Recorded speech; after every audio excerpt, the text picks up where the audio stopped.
বিসমিল্লাহির রহমানির রহিম। সুপ্রিয় শিক্ষার্থী, সবাইকে শুভেচ্ছা, স্বাগতম। আমার একটা আইসিটি চ্যানেল আছে, অর্থাৎ আইসিটি অ্যান্ড টেক টাইম নামে। তোমরা ইউটিউবে সার্চ দিলে সেই চ্যানেলটি পাবে। তো আজকে আমি তোমাদের সামনে যে বিষয়টা নিয়ে কথা বলবো সেটা হলো যে প্রথম অধ্যায়ের বায়োমেট্রিক্সের বিগত ক্লাসে আমি সংজ্ঞা, বায়োমেট্রিক্সের বিভিন্ন শ্রেণী বিভাগ এবং নিয়ে আমি আলোচনা করেছি। তো আজকে তোমাদের আমি আসলে বায়োমেট্রিক্সের এই ব্যবহার নিয়ে আলোচনা করব। আচ্ছা, তোমরা আমাকে স্ক্রিনে দেখতে পাচ্ছ। তো সুপ্রিয় শিক্ষার্থী, বায়োমেট্রিক্স সংজ্ঞাটা কিন্তু আমি বিগত ক্লাসে দিয়েছি এবং সে সংজ্ঞাটা এখানে রয়ে গেছে যে বায়োমেট্রিক্স হলো এক ধরনের কৌশল যার মাধ্যমে মানুষের শারীরিক কাঠামো, আচার আচরণ, বৈশিষ্ট্য, গুণ এবং ব্যক্তিত্ব প্রভৃতি পরিমাপ করে নির্দিষ্ট ব্যক্তিকে শনাক্ত বা চিহ্নিত করা যায়। আসলে বায়োমেট্রিক্স এমন একটা বিজ্ঞান যেটা দ্বারা আসলে জীবন্ত প্রাণীর বায়োলজিক্যাল ডেটা মেপে সেই প্রাণীটাকে শনাক্ত করা যায়। তো আমি আজ এই সম্বন্ধে আর কথা বলবো না, যে বায়োমেট্রিক্সের যে ব্যবহারটা, এই ব্যবহার নিয়ে আজকে কথা বলবো। এরপর বায়ো ইনফরমেটিক্স সম্পর্কেও কথা বলবো। তোমাদেরকে আমি নিয়ে যাচ্ছি। ধরো যে নিরাপত্তার কাজে সবচেয়ে বেশি ব্যবহার করা হয় বায়োমেট্রিক্স। এই প্রযুক্তিকে সাধারণত দুই ধরনের কাজে ব্যবহার করা হয়। দেখো, কোনো ব্যক্তি শনাক্তকরণের কাজে আর সত্যতা যাচাই।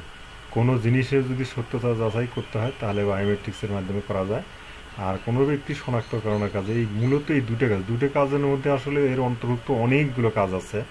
তোমাদেরকে যে বলছিলাম যে সত্যতা যাচাই, যেমন স্বাক্ষর, কণ্ঠস্বর, হ্যাঁ, এগুলা দ্বারা সত্যতা যাচাই করা যায়। তবে কোনো ব্যক্তি শনাক্তকরণ কাজে যেমন আমাদের বায়োলজিক্যাল ডেটাগুলো, তাই না, চোখ, হাত, নাক, মুখ, কান, এগুলো দ্বারা করা যায়। এছাড়া আরও কিছু ব্যবহার এখানে রয়েছে, আমি এখানে লিখে দিয়েছি। যে এক নম্বর দেখো, উপস্থিতি নিশ্চিত করা, পরিবেশ সময় নিয়ন্ত্রণ, অর্থাৎ বিভিন্ন অফিসে যারা যারা চাকরি করে তাদের উপস্থিতি নিশ্চিত করার জন্য এবং বিভিন্ন ধরনের সময় নিয়ন্ত্রণ করার জন্য আসলে বায়োমেট্রিক্স ব্যবহার করা হয়।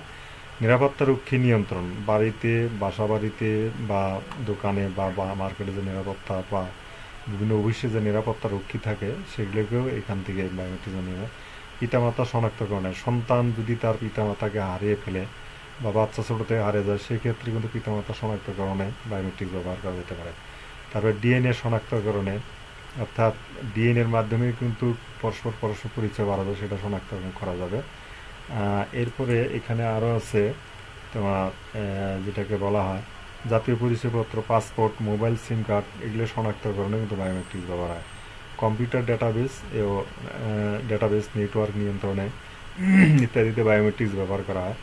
সুপ্রিয় শিক্ষার্থী, এরপরে আমি একটু আলোচনা করব বায়ো ইনফরমেটিক্স নিয়ে।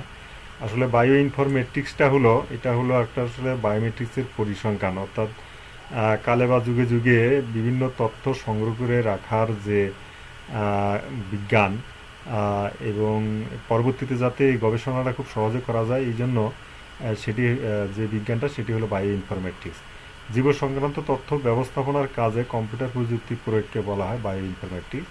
আর বায়ো ইনফরমেটিক্সে যেমন ধরো ফলিত গণিত, তথ্যবিজ্ঞান, পরিসংখ্যান, কৃত্রিম বুদ্ধিমত্তা, রসায়ন, জৈব রসায়ন, জীববিজ্ঞান, কম্পিউটার বিজ্ঞানে সমস্যাদি সমাধান করা হয়। বায়ো ইনফরমেটিক্স বুঝতে ইনফরমেটিক্স অর্থাৎ ইনফরমেশন পরিমাপ করা।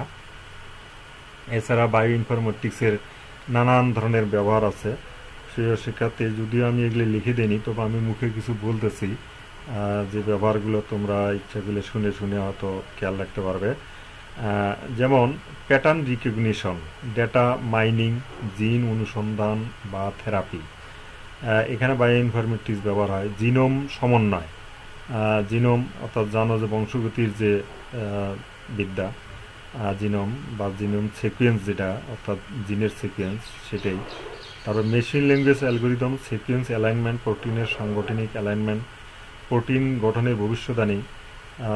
তারপরে সলিকুলার মেডিসিনে ওষুধ তৈরিতে, বর্জ্য পরিষ্কারকরণে, জলবায়ু পরিবর্তন গবেষণায়, বিকল্প শক্তি ও সন্ধানে, জীবাণু অস্ত্র তৈরিতে, এগুলি নানান কাজে আসলে বায়ো ইনফরমেটিক্স ব্যবহার করা হয়।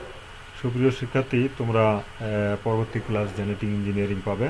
আশা করি বায়োমেট্রিক্স এবং বায়ো ইনফরমেটিক্স তোমরা মোটামুটি বুঝতে পেরেছ। তা আমি আর দীর্ঘায়িত করব না, সকলকে শুভেচ্ছা জানিয়ে এখানে এই ক্লাসটা শেষ করছি। তোমরা ভালো থাকবে।